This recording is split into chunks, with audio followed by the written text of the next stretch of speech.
This is the brief on Indian constitutional reforms of 1909 and 1919. Think of these acts as a clever strategic maneuver, where the British, feeling the heat from rising nationalism and World War I, tried appeasing moderates without actually handing over the keys to the kingdom. First, we've got to look at the 1909 Morley Minto reforms. They broke a massive glass ceiling by appointing Satyendra Prasad Sinha as the very first Indian member of the powerful Viceroy's Executive Council.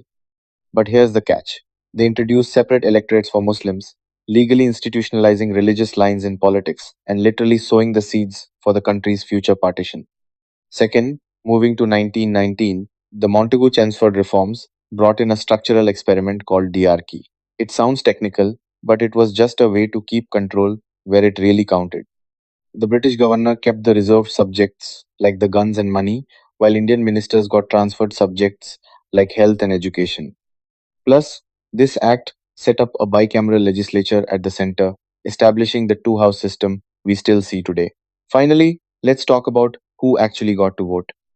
Spoiler alert, it definitely wasn't the common person. The franchise was strictly for the wealthy elite based on property and high taxable income. They expanded those separate electorates to include Sikhs and Europeans and planted a massive time bomb, a 10-year review clause that eventually triggered the huge protests against the Simon Commission. So while these acts built a legislative framework, they basically ensured the British kept a tight grip on real power while communal cracks just kept widening.